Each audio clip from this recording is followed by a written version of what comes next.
How's it going, everyone? I'm finally glad to be back on YouTube after the fever and the flu and now the cold. So I'm going to apologize in advance for my lozenge, but it's kind of necessary just to get through everything I've got going on here. Since work and sickness and family activities, I'm surrounded by books I need to show. Usually I kind of leave them out to show and do the video every week, but unfortunately I was able to really do a good one last week or in between the week. So I'm surrounded by books to show, so I'll just get right into it. So I'll start with my eBay wins. So the first book I got, it's actually part of a 3-book lot. Just some Bronze Age goodness. So I got Alpha Flight #1. I decided I needed this because in every dollar bin I've looked through for the last, 10, 15 years, I've seen Alpha Flights 2 through the end of the series, minus any keys, which I don't think there's too many, but there's a few in the Alpha Flight run. But I've never seen an issue 1, so I decided, as a part of a $15 shipped lot, got it for $5. Pretty good condition, actually. It's not a ding on it, I don't think. Off-white pages, it looks like, so not too bad. So I was glad to get it for $5 finally. Like I said, it's always eluded me, so there it is. Next up, Champions #1. Not too familiar with the run of Champions books Marvel had in the 80s and late 70s, but looks like a pretty cool team. I flipped through it. Looks like a good book. So maybe if I see more of these, I'll start picking those up too. In the dollar bins, 50-cent bins, and that stuff. And then the main reason I decided to pick up this lot, I've always wanted this book, Devil Dinosaur #1. I always thought it looked like a really cool Jack Kirby book. And it's actually, I didn't realize until I got home and opened, it's a newsstand copy. Not too bad shape. It's got a couple ticks on it. Unfortunately, some little kid, I don't know if he went and ate a bunch of pizza or something and put his thumbprint right there. There's a nice gnarly thumbprint right on the poor Devil Dinosaur right there. But other than that, it's a pretty good condition book. So I was happy with that lot for $15. Next up, I saw a buyer who had, they're like 40 or 50% off a lot of their inventory. And it was buy it nows and 50 cents per book shipped added to it. So I think I got these, a lot of reader copies and stuff for about $5 a book, but it's a lot of nice Silver Age stuff. So I got Strange Tales 156, this phenomenal Steranko cover. I've been eyeing this one for a while, so I was very glad to get it for under $10, for actually closer to $5. Steranko Doctor Strange, you cannot beat that. Like I said, most of these are reader copies, so it's got a lot of business going on. The spine, unfortunately, and the pages have seen better, wider days. But other than that, not too bad condition. Better than some of the others I picked up. So very presentable, to say the least. So I'm happy to have that finally. Next up, I got Batman 178. And I'll just keep churning through them here because I've got a nice stack of Batmans here. Batman 184, and unfortunately this one was probably the most direct of the whole bunch. I didn't see this on the eBay screen, and I didn't read the fine print good enough, I guess. But some little jerk in the 60s, I guess, for some reason decided to cut the whites out of Batman and Robin's eyes. I was like, what kind of weird maniac owned this comic? I kind of never want to know, but there we go. I have Isla's Batman Robin comic book now. So kind of neat, I guess. Kind of deranged. Next up, Batman and Robin 231. So I had to own the one before 232 because I think I got it in that box up top there. So crazy Batman fingers cover. So kind of dug that. Next up, this one was kind of wrecked too. I mean, if you want to see the definition of spine roll, this is giant size Batman 233. Like I said, reader copy. As you can see, the staple is like right there, almost in the middle now. So, like I said, I'm just still glad to own these. Like, low grade's better than no grade. So, as everybody says.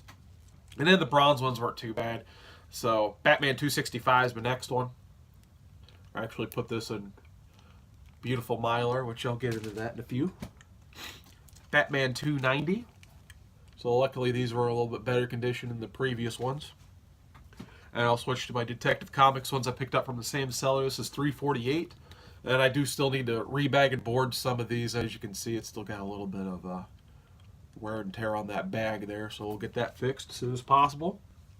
Detective 368. Love that cover there. Nice purple. Neil Adams cover for $3.92, so I had to add this to my cart. So absolutely happy with that. And some a little bit closer to modern times. Not quite, but close. Detective Comics 600. Never owned it. Usually like to get all the Centennial issues I can. So keep seeing this in my local shop for about $10-15 for whatever reason. So like, yeah, I'll get it for $5 or $6. Why not?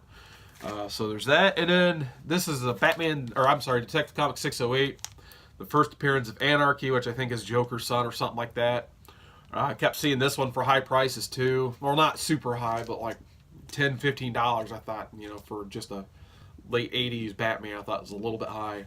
So $5, not bad. Not something I get to see every day. And then just about wrapped up with this lot.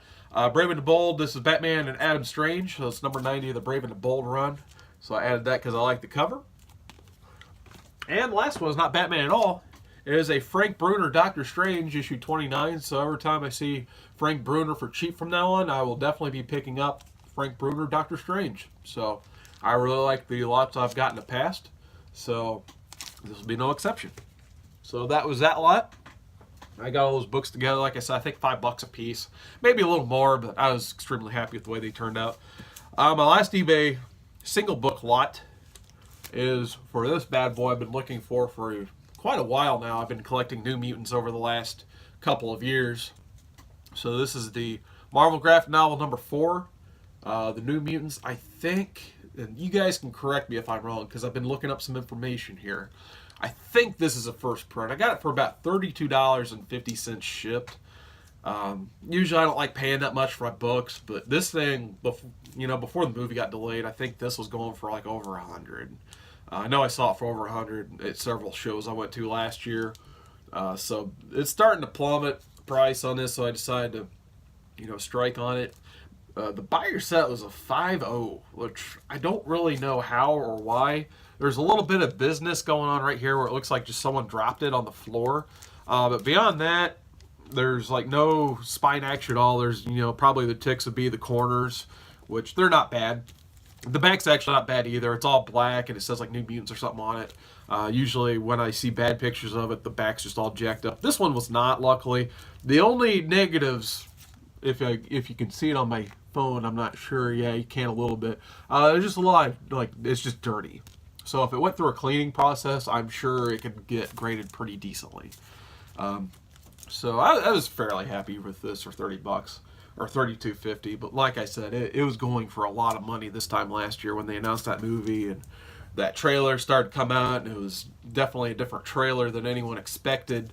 So I figured I'd just try to get this before the hype restarted on that, because I think if the movie's going to be halfway decent, this will be a harder book to come by. But like I said, if anyone knows the differences between the first 3 or 4 prints on New Mutants graphic novel, kind of let me know, because I was doing some searching around on Google and I just kept getting directed back to this forum where eventually people just start bickering at each other about the differences, and in my opinion, nothing was ever really solved unless I just read over it. I don't know.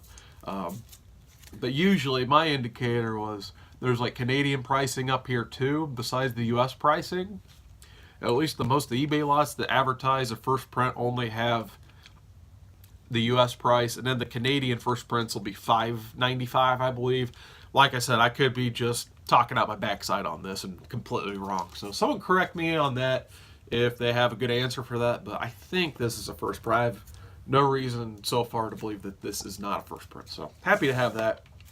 Next up, I found a Books A Million to go to, so I found some good fried pie variants for cheap. At least most of them were cheap. Unfortunately, one was not, and I didn't know about it until I got home. I'll get into that in a second. First is a Miss Marvel number 1. So I got this for $1. So I like Miss Marvel. I never see these for like $1, so I was like, hey, why not? Next up, I got a David Mack cover for Amazing Spider-Man. I never knew he did a cover for Amazing Spider-Man. So my love of David Mack, I had to make sure I got this. It was only $4 too, so it's half off. I think this is the only one they had, so I definitely made sure to pick this up. Very happy with that. And I could not believe these got marked down to $1. The J. Scott Campbell Mighty Thor number 1 fried pie variant. So snagged that for $1. Should have probably got another one, but I usually try not to hoard too many books. Usually if I have doubles, I just try to pass them off to someone who needs it and that type of stuff. So I usually don't pick up whole racks of stuff. Sometimes I do, though. So, yeah, I'll get into that in a second, too.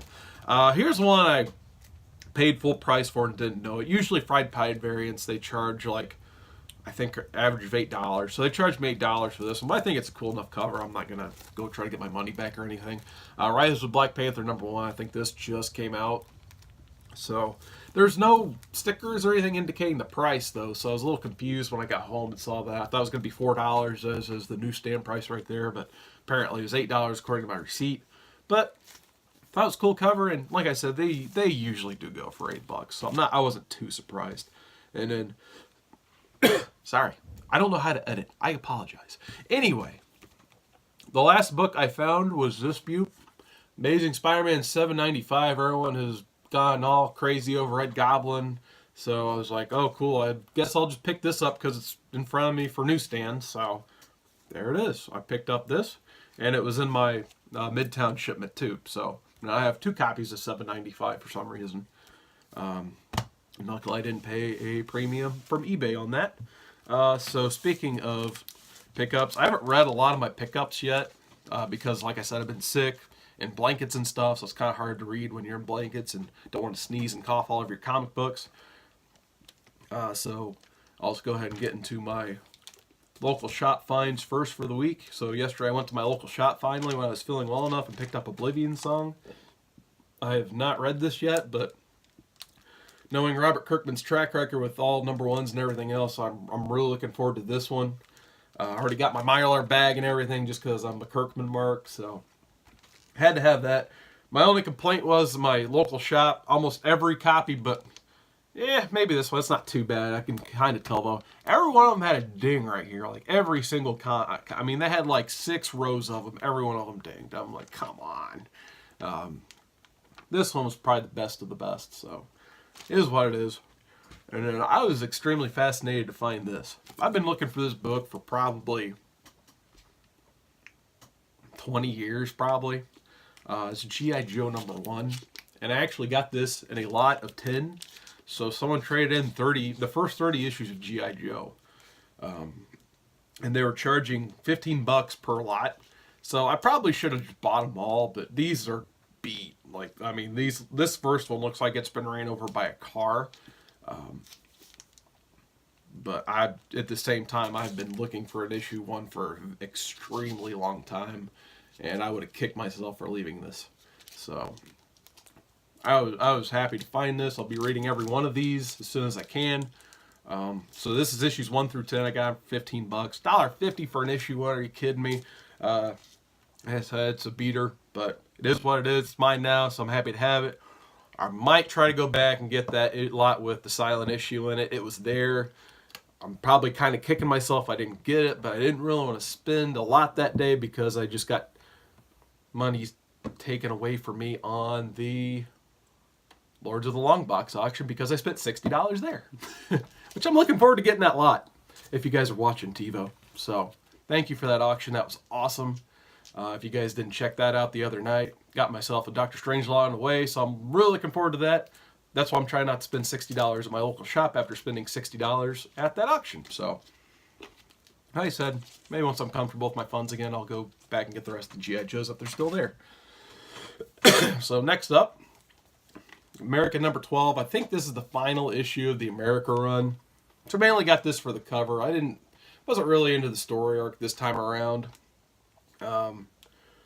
The art wasn't as good in the inside either. I've heard a lot of people say that. I do agree with that, unfortunately.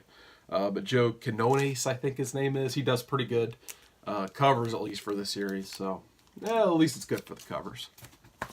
The next 2, Action Comics 997 and 998. I believe between these and the next issue will be Dan Jurgens' swan song on Superman. So I'm at least trying to get the rest of these.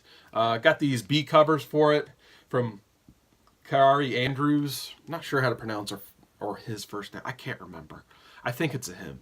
Not sure how to pronounce the person's name, but they're a good artist. They did, I think Spider-Man Reign is the book he did years ago, and it was very interesting. It was almost like his take on a Dark Knight version of Spider-Man.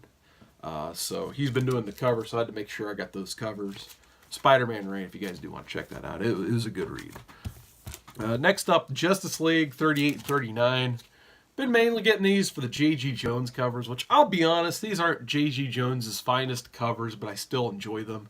And then Priest has actually been writing a pretty solid story, so I do recommend Justice League for that. So if you guys were looking to check out something different, I think they're going for Justice League versus JLA, basically. So we'll see what happens with that before I make a final judgment on if Justice League is must-read. Speaking of must-read, in my opinion, I've been watching people pick up videos here and there all week. And I don't know, maybe I missed it. No one's really talked about Detective Comics. I think James Tynion has been knocking it out of the park on Detective Comics. In my opinion, it's the best Batman book now. I know a lot of people like Tom King's Batman. I haven't been able to get into it myself. And including Metal, I don't know what I think of Metal yet. I'll have to read the final issue. It's out there. I know what they're doing, but I don't know. I can't fully recommend it. But my favorite Batman out right now is James Tynion's Detective Comics. I think he does an excellent job giving every Bat family character their own voice. And it's particularly, I think it was this issue, 975. They kind of have a court determining what they're going to do about Batwoman and what happened with her in 973, I think it was. So just the fact that, you know, he has done a great job. Because usually, like, his favorite character is Tim Drake. But he does an excellent job with everybody else in this issue. So I was kind of blown away by it, actually. There's not a lot of action. It's a lot of dialogue. But you kind of don't even notice as you read it. Because, at least in my opinion, I was so into the story. I was all in. So if there's one book I recommend out of everything that's been coming out in the last few months, it's Detective Comics. Next up, I was talking about Metal. This is Dark Knights Rising, The Wild Hunt. Like I said, this one's been out there. I don't really know how I feel about Metal. I'll have to wait and read the final issue to make my final judgment, but I enjoyed it at first, but I haven't been enjoying it recently. I was digging the issues where they had the individual ones about the evil Batman, but beyond that, I don't know if they've really capitalized on a lot of things. I don't know. I'll save my judgments for another video. Actually, this is a good read, too. I finally got around to reading X-Men Red #1. I decided to pick up a blank variant. I'll probably get that filled in, hopefully, within the next month. One of the cons I'm going to. So, this book made me realize how much I missed Adult Jean Grey. It was just, I was so happy she was back.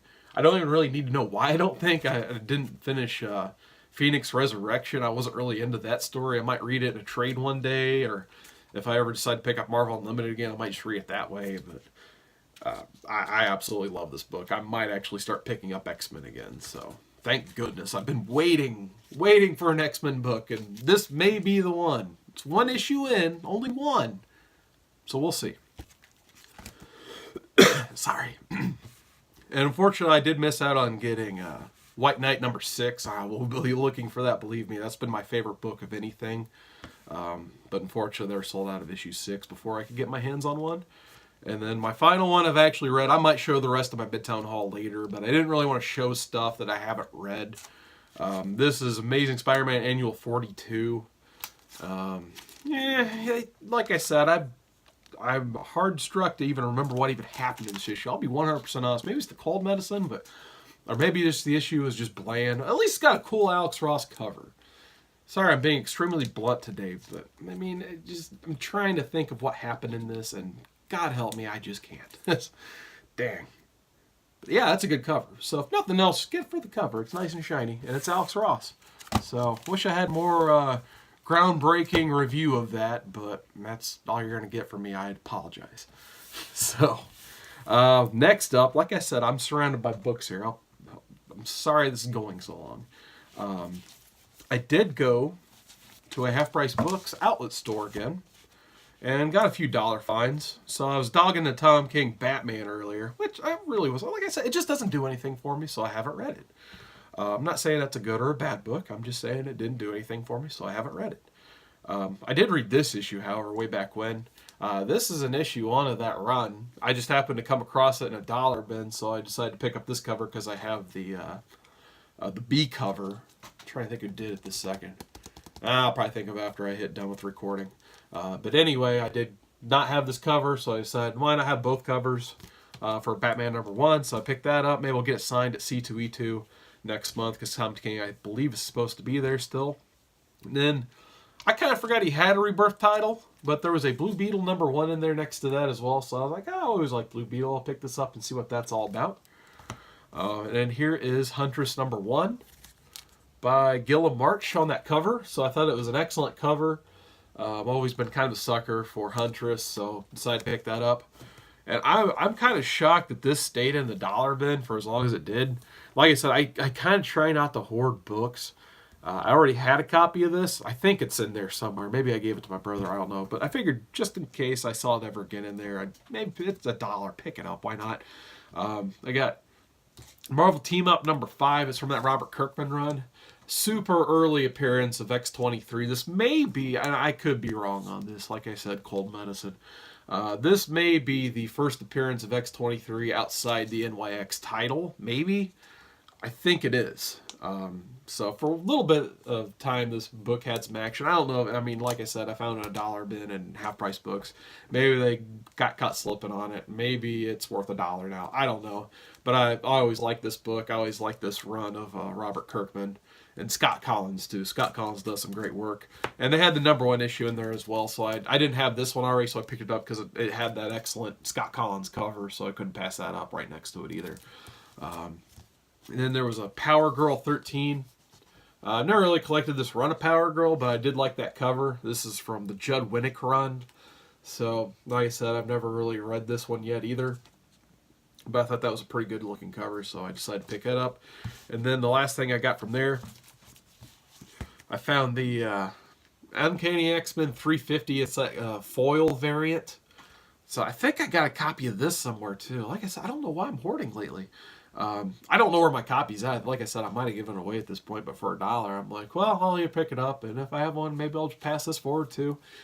Sometimes I like rescuing things out of dollar bins, and I didn't want to see this one in there for too much longer, so I decided to pick it up.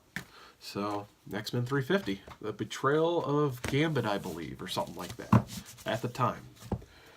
So the next lot comes from my parents' store. I was just in there. I had some money to collect because I've been selling some dollar bins there myself. So, and then the other person who sells comics there actually brought in a few things. So I found some nice Batmans they had. So here's Batman 322 to add to my Silver and Bronze Batman collection. So I just like that Captain Boomerang cover. Here's Batman 325. And then the last one to me was the most interesting is Batman 361. I believe this is supposed to be the first appearance of Harvey Bullock.